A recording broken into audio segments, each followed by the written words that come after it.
एक बार कोई सेठ जी थे, रोज सत्संग में जाएं, रोज कथा में जाएं, रोज मंदिर में जाएं, भजन पूजन सब करें, पर मन से जरा कंजूस थे।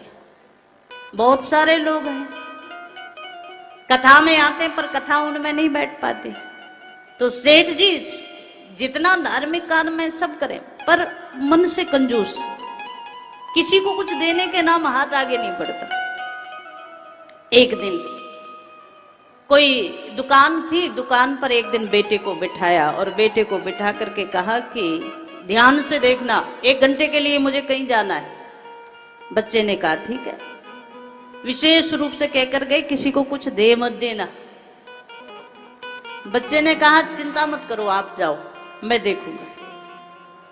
अब देखो आप, सत्संग भले ही पूरी तरीके से सेठ जी के अंदर ना उतरा हो, लेकिन रोज जाते हैं नियम से, तो कुछ तो परिणाम मिलना चाहिए। सेठ जी कहीं चले गए, पीछे बच्चा बैठा है, बेटा बैठा है दुकान पर।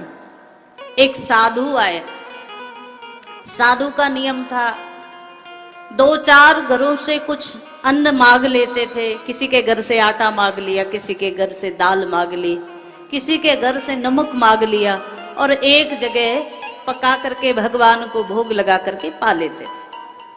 तो आज साधु आए, 2-4 घर से कुछ मांगा, बस एक नमक कम पड़ गया। तो इसके दरवाजे आए, बेटा बैठा था दुकान पर, उसके सामने हाथ फैला दिया, बेटा थोड़ा सा नमक हो तो दे दे। अब बच्चे को लगा कि नमक के लिए भी क्या मना करना, नमक के लिए थोड़ी मना किया जाए। साधु वेश में सामने महात्मा खड़े थे, बच्चे ने थोड़ा सा नमक समझ के कोई पदार्थ दे दिया। थोड़ी देर बाद सेठ जी का आना हुआ। सेठ जी ने देखा कि जो पॉलीथीन जो फटी हुई है, तो सेठ जी ने पूछा तूने किसी को कुछ दिया क्या? बेटे ने कहा एक साधु आए थे, थोड़ा सा नमक मांग रहे थे, मैंने इसमें से दे दिया। सेठ जी ने कहा कि तूने दे दिया, चल ये ठीक है, लेकिन तूने जो दिया है ये जहरीला पदार्थ था, नमक नहीं था। कौन साधु थे, कहाँ गए? बच्चे ने जो बताया ये सोर गए हैं। तो पीछे पीछे सेठ जी चले।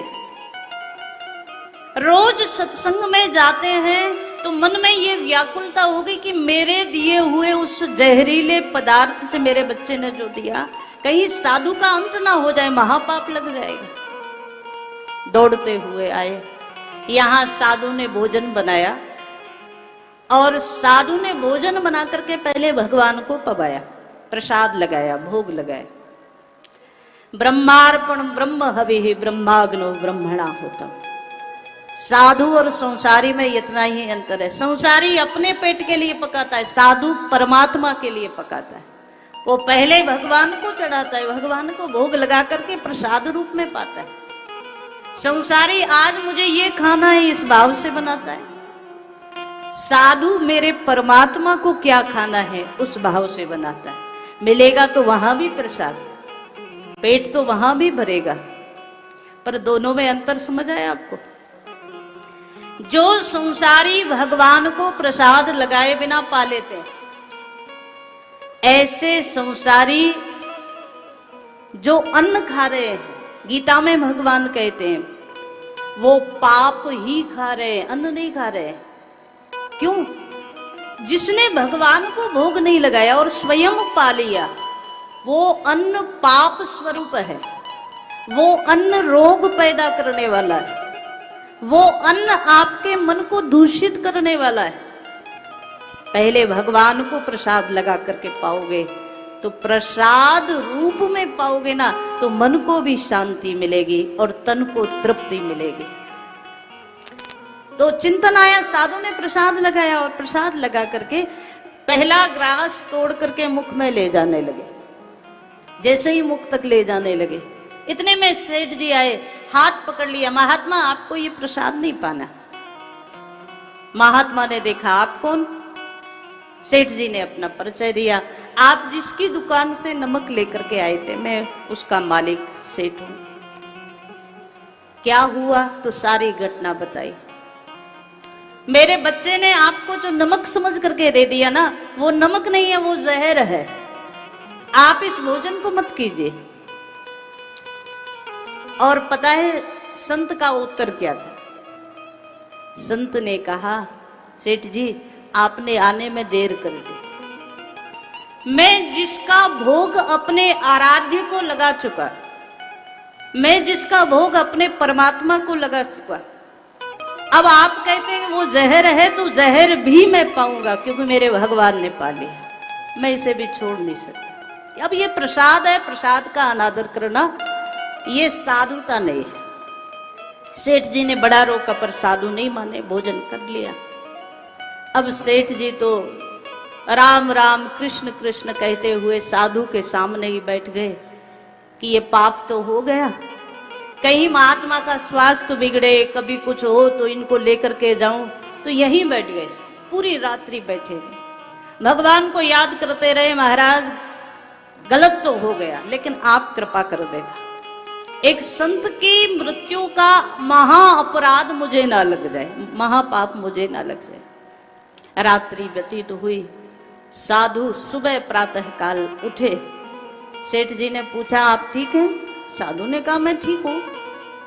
तो सेठ जी को भी आश्चर्य हुआ कि साधु के ऊपर कोई प्रभाव नहीं हुआ, लेकिन यहां सेठ जी बैठे ही थे, उसी समय साधु ने स्नान किया। स्नान करके अपने आराध्य भगवान का दरवाजा खोला, मंदिर का। जैसे ही मंदिर का दरवाजा खोला तो विश्वास का फल देखना, अकामः सर्व कामो वा मोक्ष काम उदारधी, निष्कामता से भजो, सभी कामनाओं से भजो, लेकिन उसको याद करो, उस पर विश्वास करो तो परिणाम भी वो जरूर देता है। जैसे ही आज साधु ने दरवाजा खोला मंदिर का, तो छोटे से लड्डू गोपाल जिनकी सेवा साधु करते थे, जिनको प्रसाद पवाया, पहले उनको खिलाते थे, बाद में खुद खाते थे, आज वो लड्डू गोपाल बीच से दो भाग में फट गए और पूरा शरीर नीला हो गया। सेठ जी ने जैसे ही देखा, आंख से झरझर आंसू बरस पड़े। इसका मतलब जहर परमात्मा ने खा लिया और प्रसाद साधु को दे दिया। तुम्हारे जीवन में कामनाओं से भी वो याद आए, लेकिन विश्वास मजबूत होना तो वो निश्चित रूप से तुम्हारे जीवन में वो दर्शन देगा, वो तुम्हें दिखाएगा। आज साधु के चरणों में गिर पड़े सेठ जी और कह दिया, मेरे जीवन में सत्संग तो था, पर आज सत्य का साक्षात दर्शन हो गया।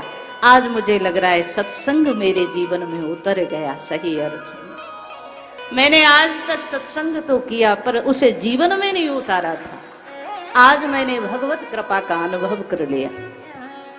संत जन कहते हैं विश्वास जरूरी है। जिसने गणिका को अजामिल को तार दिया, वो हमें क्यों नहीं तारेगा? बस विश्वास तो चाहिए।